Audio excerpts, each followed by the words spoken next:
Hi, and welcome to the Handbag Designer 101 podcast with your host, Emily Blumenthal, handbag designer expert and handbag fairy godmother, where we cover everything about handbags from making, marketing, designing, and talking to handbag designers and industry experts about what it takes to make a successful handbag.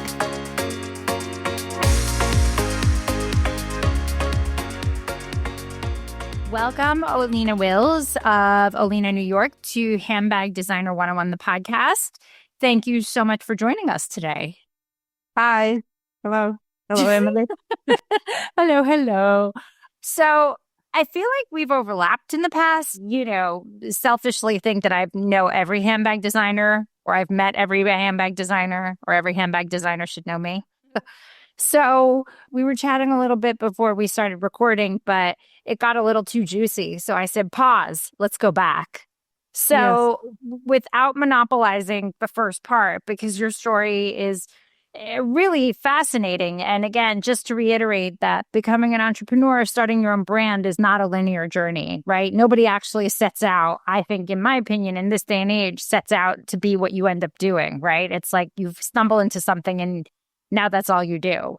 So you want to talk a little bit about you. I know you're from Ukraine. You want to go from there? Yeah. Okay. So as you're right, everyone's story is different. And my story started a long time ago. And it's actually started not with the handbags. It started probably from everyone's childhood. But I am a second generation tailor, if you're going to start about it. So my mom is a tailor and I grew up, just making things, but not because my parents wanted. I wanted to make it, but my parents were different because they probably, like everyone else's parents, and they want children to do better than them. So my mom and my dad pressurized me. They said, you were too good to, academically good. And my mom said, I never wanted you to sit and sew just like me because it's a hell of a job. So you have to receive a proper education and just do a career or whatever. So this is what I did. I did what my parents wanted. And my first education, I'm actually graduated university. I'm a math and physics teacher, for the high school. So and I worked in a high school very fast. I moved out of that, but I studied math and physics in a special school for 2 years. And then in a 5-year university, I graduated what people think crazy math. But for me, it was not a big deal because again, it's easy. And if you think now, like I'm thinking about past and reflect to the future, for the handbag designers, shapes, 3D geometry, it's something that it's easy if you know how it's shapes. Math, though. And that's, I think a lot of people don't realize the science behind a product that somebody has to physically wear. Like there's so much science and math that goes into it beyond just measurements, right? It's how it falls on the body, how it hangs, how certain materials don't have the same structure. There's so much more math to that. And I think, lucky you that math and physics came easily. But, I've heard the story and we've spoken about this, that people end up repeating in some shape or form what their parents do. Like whether you like it or not, you end up going back to it in some bizarre shape or form. Yeah, because I was reading a lot of stories of people, like interesting people, and they say whatever you learn from the age of like 12 to 20, you will, and if you progress with that, people who start learning it after 20, after 30, they will never catch you even in their 50s. So I was learning all of that against my parents' wish. Yeah, but in order to do it, if I wanted to do a fashion in a big sort of sense, you need to be also in the right environment. And I'm from a very small city in Ukraine. What city? It's called Sumy city, but it's funny because it translated as a handbags. And Sumac. Yeah. Sumy. And we have a monument of handbag in our city as a legend. And my first design, when it's like came out, it's kind of resembles of this big leather bag. And it's a monument of a handbag with the money. So there you go. No way. That is wild. Yeah. And did you walk past it hundreds of times your childhood and never even thought twice about it? No, monuments they only built like recently, but again, small city, and it's monuments they built, I don't know, 5-10 years ago. I visited it 3 years ago and probably 5 years ago when I could, just before the war I've been again. And I usually visited every couple of years Ukraine. Right. That's wild. Yeah. Second thing with experiences, when I left school, I'm thinking I went to work in optical workshop because Soviet Union collapsed. I'm quite, from a long time ago.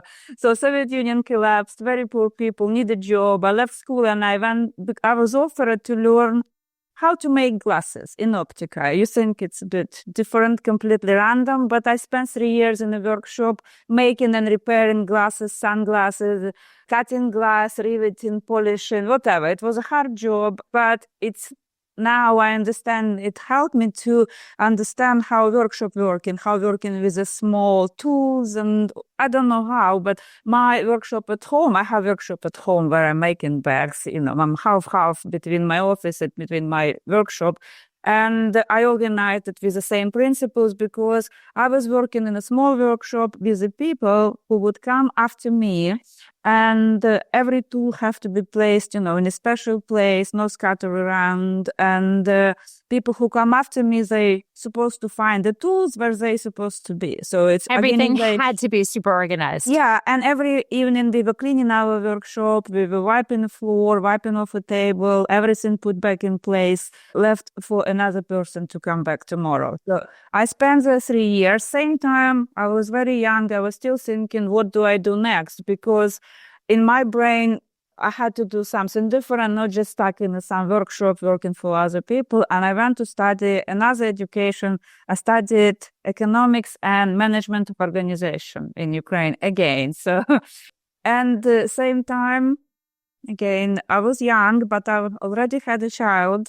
And I was already divorced, and my next husband came.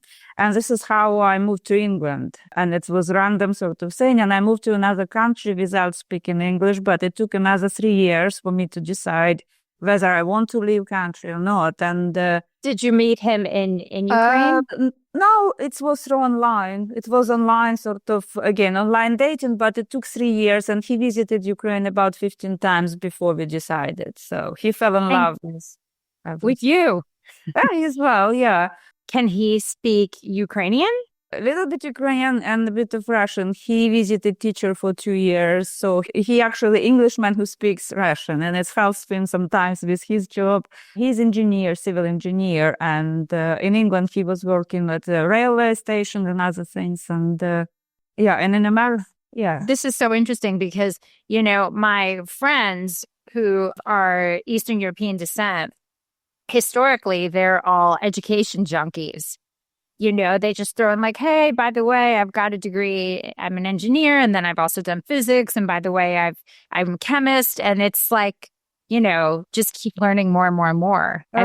It's interesting, but I'm thinking about me because I had to survive or start over in 3 countries. Like Ukraine was one sort of background. In England, you come new country and you start from zero again. Nobody care what you learn. Nobody care what your career was because who you are and language barrier was huge. And I had to start learning English, and I found a job just in the office doing administration work. But same time, it's interesting saying I discovered photography.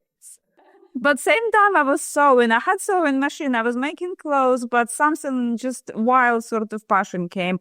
And in England, I graduated university with a photography degree. And I tried to do career in a photography.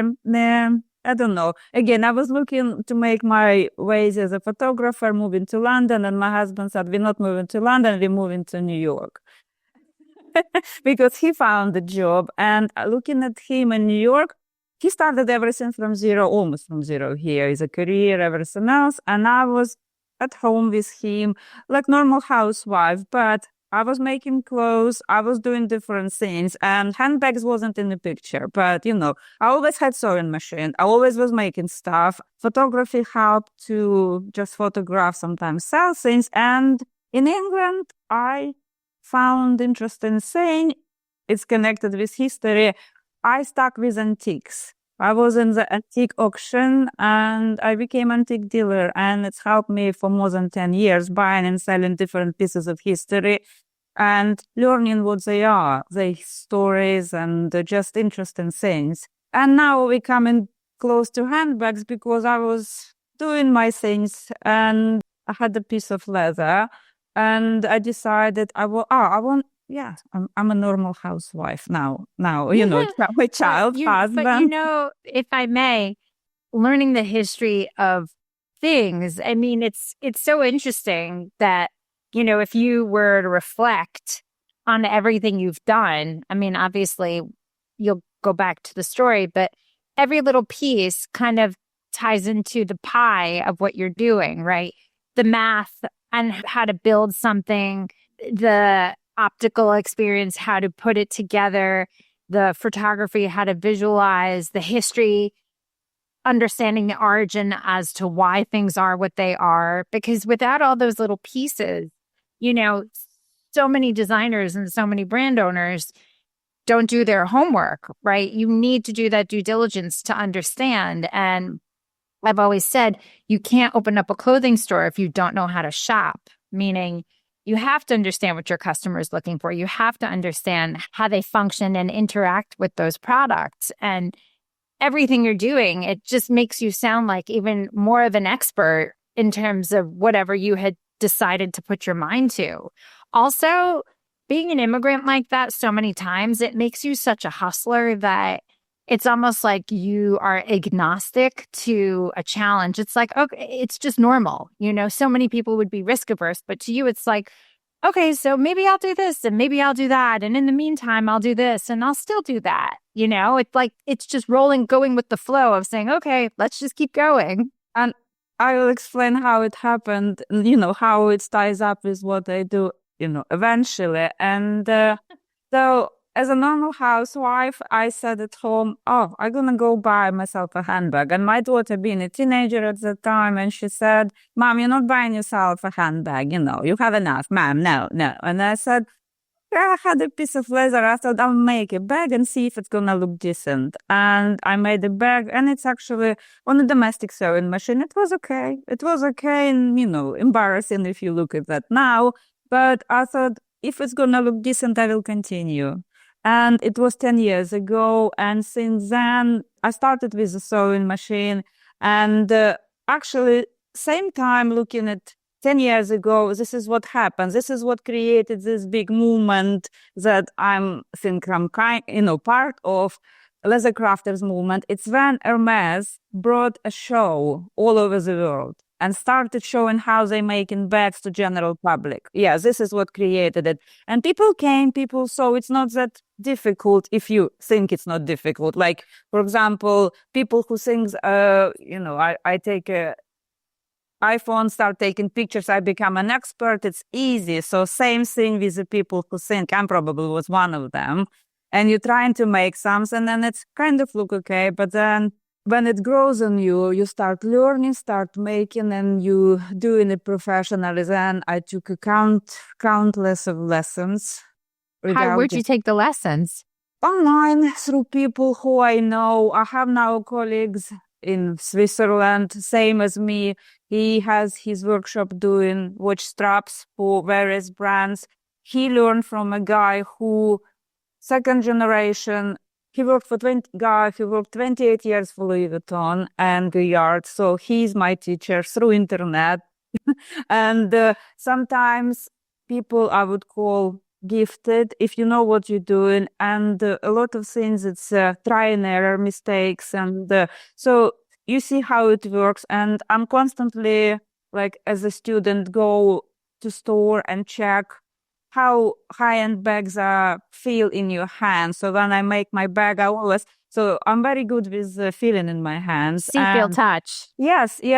And handbags, if you know how they build, a lot of that, it's not only outside, secret is inside. And inside is what keeps its structure.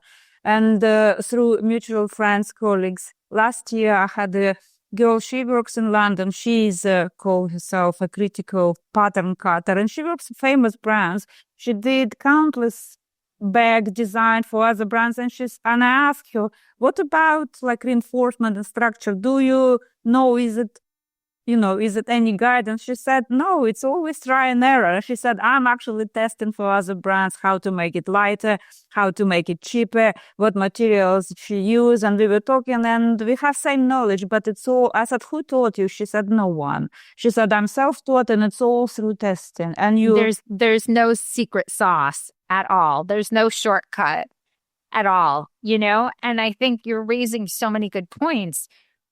Like, no matter where you're at, they say always be learning. You're never so far ahead that you can't learn something new. And I think a lot of brands, again, make that mistake saying, okay, I'm here. I know everything. I've been doing this. But the reality is that somebody somewhere is going to come up with something else and take a new approach to an existing silhouette that you're going to say, I didn't think of that. Why are they doing this? Why are they doing that? When like the biggest example I can think of is, Monsieur Gabriel, when they came out with that bucket bag in that very sturdy leather and the red lining, and it became kind of an overnight sensation. And the interesting thing is that it was just a simple bucket with no decoration, nothing, but it was the finish on the leather, how sturdy and heavy the leather was, and the structure that made it unique. So again, all it takes is one to be, I guess you can call it a quote unquote disruptor to the market of doing something just a little bit differently, because we're all going to shop. We always, as you said, always want a new bag, but how can you take a new approach to want people to continue to shop over and over? And that's only by constantly doing your research, doing history, reflecting on history, on how people used to shop and say, okay, history is bound to repeat itself. Let me go back and see what they were doing then so I could be ahead of the curve. If you ever wanted to start a handbag line and didn't know where to start, this is for you. Living proof that independent designers can make it big. Absolutely. Blumenthal is one prime example. If you had dreams of becoming a handbag designer and didn't know where to start, this is for you. If you have a handbag brand and are in need of strategy and direction, this is for you. I'm Emily Blumenthal, handbag fairy godmother and handbag designer expert, and this is Handbag Designer 101, the masterclass. Over the next 10 classes, I will break down everything you need to know how to make, market, and manufacture a handbag. Broken down for you that you'll not only skip steps in that handbag building process, but also save money in that learning curve. For the past 20 years, I've been teaching at the top fashion universities in New York City, created the Handbag Awards, and also the Handbag Designer 101 podcast. I'm going to show you like I have countless brands from sketch to sample to shelf, whether you're just starting out and don't know where to begin, or even if you have a handbag line and just need some strategic direction, the Handbag Designer 101 Masterclass is just for you. So let's get started and you will be the creator of the next it bag. Join me, Emily Blumenthal, with the Handbag Designer 101 Masterclass.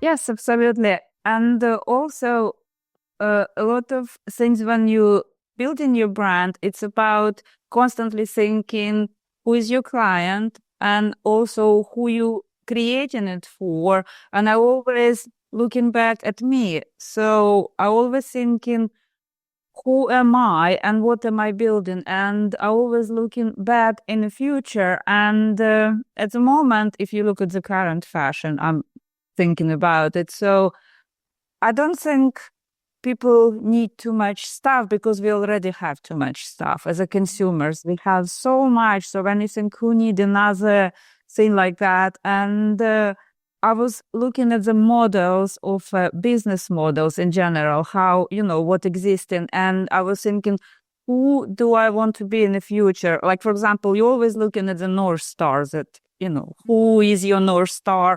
Who would you like to be when you grow up, for example, or how you would like to be remembered? And I found only few sort of models that I'm interested in and not exactly traditional. So in order to be like everyone else, I can't compete with them, with the speed and manufacturing. And I was always thinking, do I really want it to be on the shelves as a big department store? And I decided no, it was the first decision. And I was looking at the designers who already exist. And one good example, it's designer from a fashion world. It's Iris van Herpen, or, people from Amsterdam girl came, she said Iris. So, how you pronounce your name. And I thought, I love what she's doing. It's not for everyone. It's exceptional. It's one of a kind. And it has a price, but it's not exactly for sale for everyone. And it's very difficult to exist like this without sort of, dollar sign attached to a constant sales.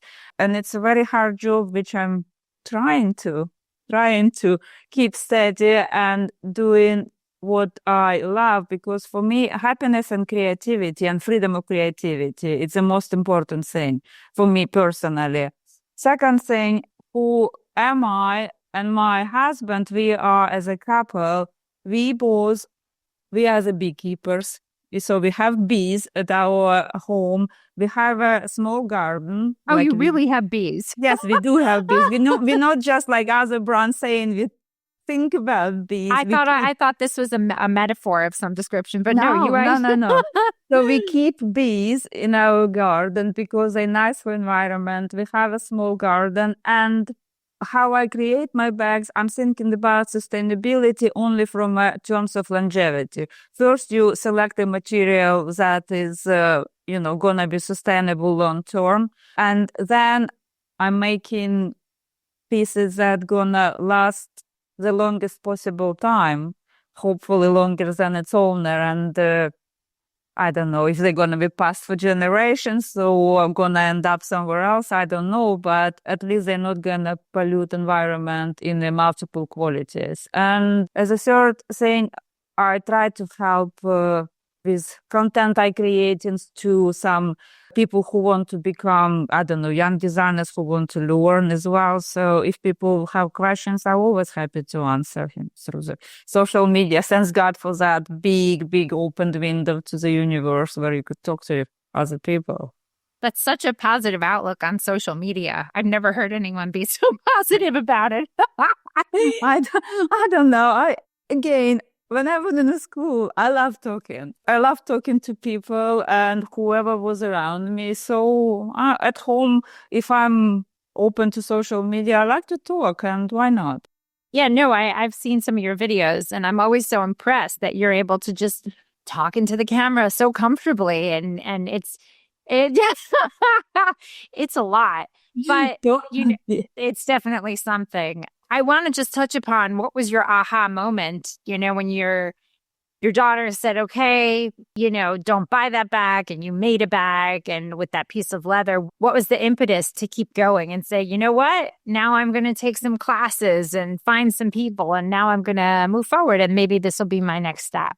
It's probably, I like to create something to the stage of excellency and see how far I could go. So we usually a good judge of what we like to our taste. So, for example, if I have expensive taste and like some expensive things, and if you go, I like that one. So when I make something myself, I want to be as much proud of my creation as I see, good examples, the best examples.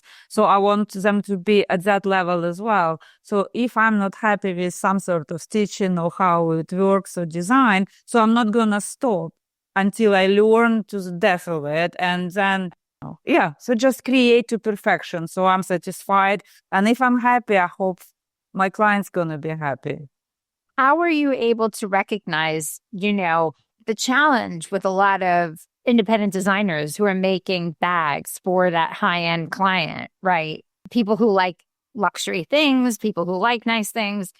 The biggest challenge is that customer will drop $800 plus on an established brand, if that's the kind of person they are, without even thinking twice.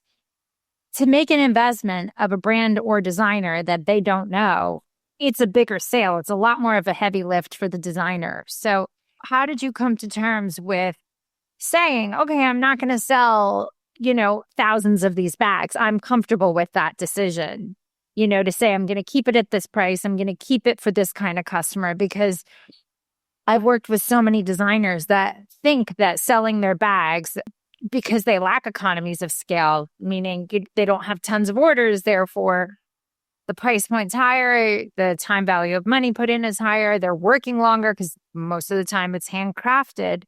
So the bags are like 2,000 plus. And I said, you're only going to sell a handful. If that's what you want, that's okay. But you have to realize that your profit margin is going to be inconsistent because you don't know how many bags you're going to sell and for when it's going to take. So, how did you come to terms with all of that?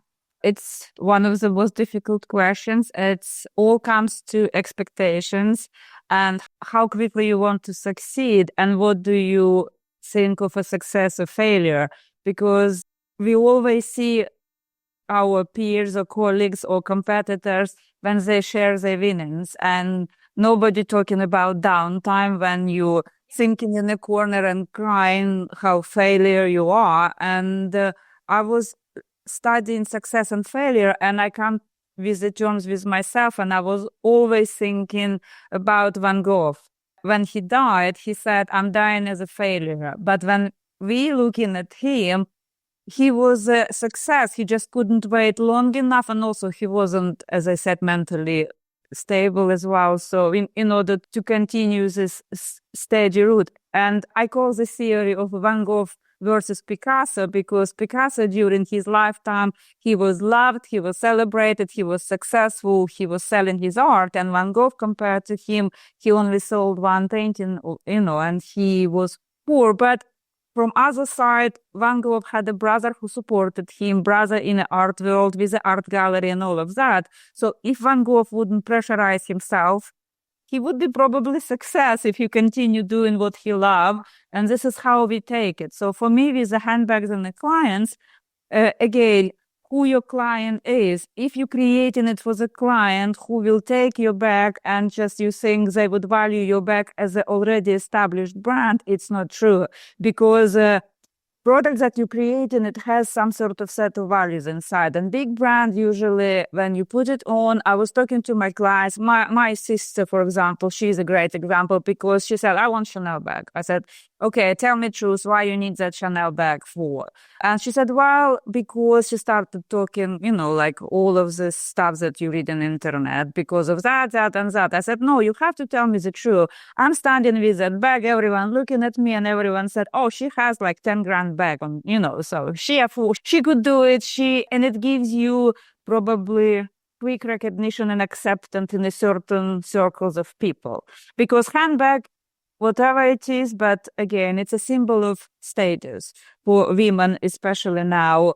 Clothes, before, like long time ago, 50 years ago, good clothes, it was a lot of money to make, to buy, to get a good coat for you, for your children, cost a lot of money. And people would judge you probably by appearance first, by a suit. Now, you could buy just a t-shirt, just a pair of jeans, but people still gonna scan you up and down for your shoes, for your jewelry, for something just to, and what your job, what do you do? So they trying to understand what level of respect they're gonna give you. A handbag on you, and especially expensive designer bag, let's say Birkin, would give you instant recognition. Oh, okay. So this person on this sort of pedestal. So my bags wouldn't give it to anyone at the moment, only for the people who value what they having. And a lot of my clients who bought from me, they actually don't need designer bags. They already have multiple options and they come for something else. They come, for example, for some special pieces made from exotic materials, something else that would fit into their styles that they already have. So this is my clients and I know them and I value them and they come back to me. Also, handbag, it's a highly priced item. Handbags, if you think about accessories, it's a big, valuable piece. Apart from handbags, if I work with leather, I also have belts, I have watch straps, I have small accessories, key rings, wallets that help as well. So in order to concentrate on a handbag only would be not exactly clever, because people would come for something else, and I would make it as well. I love your Van Gogh Picasso analogy. Not to dive into the whole construct of mental health, but I wonder if he wasn't so tortured, he probably would have sold more. I really think like he probably, and we're unable to ask him personally, but you never know what he did and how he could have been repelling his client, as opposed to Picasso, who was a salesperson. And, the art of the sale is so much integrated into being your own best publicist of your brand. I can't tell you how many designers I've dealt with who don't want to sell, don't want to promote. They want to pay people to do everything for them. And when you are representative of your own brand, especially at such a high price point, especially when it's something so unique, even if it was at a lower price point, the only way other people are going to know about you is by you promoting, until you're at a point where you can outsource, because you also need to know all those certain key points to know if someone else is doing it wrong, or if you're being taken for a ride and losing lots of money. So, maybe if he had taken a different approach, like a Picasso, to sell his work, he probably would have sold more. So at that same price point. So I think your analogy is so bullseye to say and to answer that in such a thoughtful way that, yes, your bags are expensive, but you know your customer.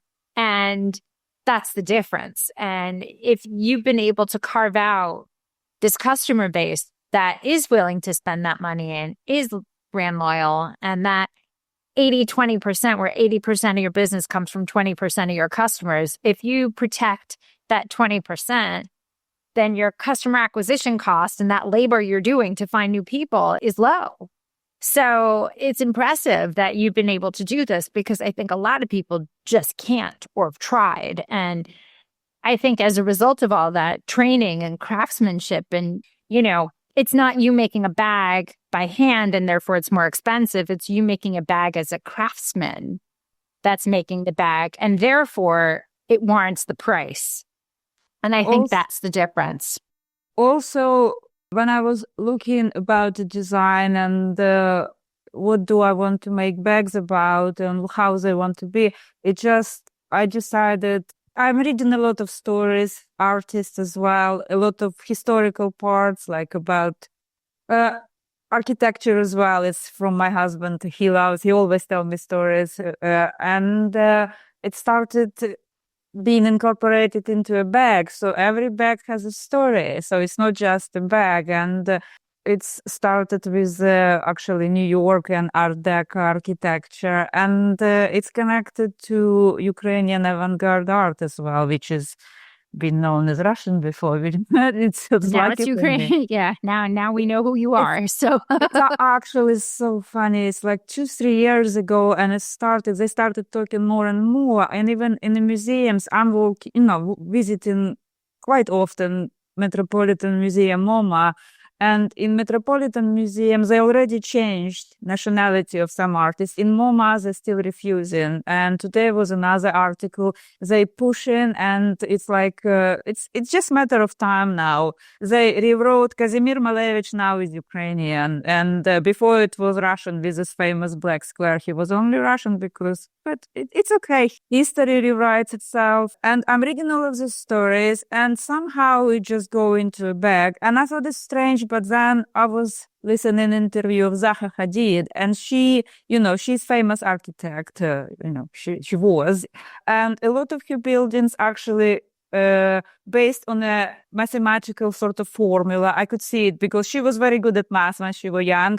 And she was talking about 𝐷𝐸𝐺 Malevich painting, and she created some projects just based on his paintings, and they're unbelievable. So this thing exists, and if you apply your mind, your imagination to it, you could create actually very interesting pieces, and they will be unique if you think about, what do you want to do, what design, and why many people fail probably because they were prepared for quick run. And if you prepared for marathon, I'm, for example, as long as, let's say, God permit me to keep going, I would like to go as far as, I prepared for a long walk and with the bags, and I started making clothes again. And with the clothes, actually, I made a small collection of clothes just to complement my bags to the recent show. And I love what I'm doing. And for me, it's not exactly a job, it's a joy. Every day I go downstairs to my workshop and I just love doing it. And I became very good at that, as people say. And they said, please don't stop now. I don't know. Oh my God. Alina, it's wonderful. If your grandparents were only able to see what they brought, just the whole circle of life from where they were to you are, and how, your parents thought of it as a task and you're treating it like a privilege. And Absolutely. It's wild how history comes full circle in its own wild, unique way. Yeah. Now, my mother is still alive and she's now living in England with my sister, and she still believes I am doing something wrong and it's not nice and it's very difficult. And she thinks she would never do it in 1,000 years. Well, God bless moms for their perspective. If anything, I think, that angle is something that almost keeps you going and saying, okay, well, even the constant unnecessary feeling to consistently prove your mom wrong, saying, look, I'm doing great, just fine. Don't you worry. Yeah. Oh my gosh. Alina, thank you so much for joining us. Can you please share how everybody can find you, learn more, reach out to you? Okay, you could find me on my website, alinanewyork.com. You could also, on Instagram and TikTok, it's all Alina New York. It's easy. So OLENA, New York. Yeah, Alina Fabulous. New York, yes. Yeah. Fabulous. Alina, thank you so much for joining us. Thank you. Thank you, Emily. Thank you. Thanks for listening. Don't forget to rate and review and follow us on every single platform at Handbag Designer. Thanks so much. See you next time.